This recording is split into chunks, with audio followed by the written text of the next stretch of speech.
Bonjour Jean-Claude Pelter. Alors vous êtes aujourd'hui à mi-chemin de votre second mandat. Le visage de Pornichet a beaucoup changé ces dernières années, la place du marché, le cinéma et le front de mer.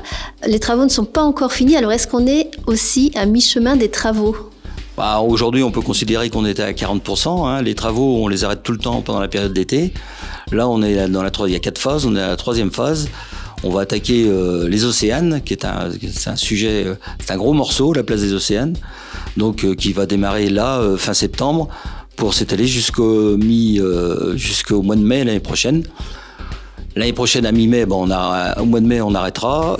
Et puis, au mois d'octobre de l'année prochaine, on partira sur la dernière phase qui rejoindra le boulevard de la République qui est en train de se faire cet hiver. Est-ce qu'il y a un premier retour sur tous les travaux qui ont été menés sur le front de mer, point de vue surtout sur la circulation ? Le premier retour que l'on a, les gens sont très satisfaits parce que esthétiquement, c'est très réussi. Mais au niveau fonctionnalité, on a un peu de soucis. La cohabitation, notamment vélo, trottinette et piétons, doit être prise en compte. C'est pour ça qu'on va faire des aménagements. Moi, je considérais qu'il fallait faire tout le front de mer et puis attendre. Mais là, compte tenu du succès notamment de la piste cyclable cette année, il nous faut revoir les choses. Donc, les élus sont en train de travailler sur ce sujet-là avec les services. Et donc, dès cet hiver, on fera des aménagements de façon à ce que tout le monde se respecte, tout le monde fasse attention.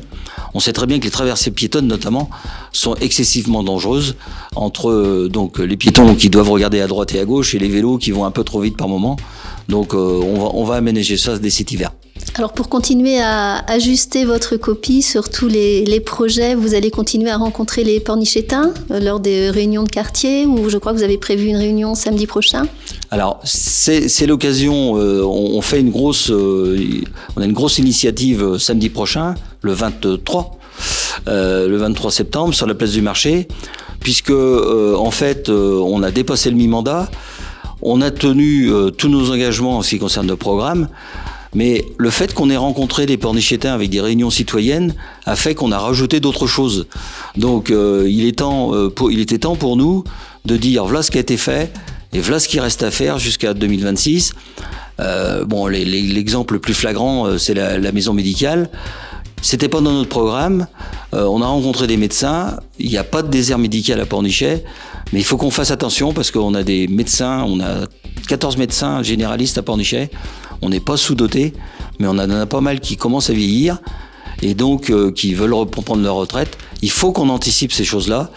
Et donc la solution, ce sera une maison médicale centralisée. On a déjà parlé avec les médecins. On a mandaté une société qui est en train de recueillir leurs besoins.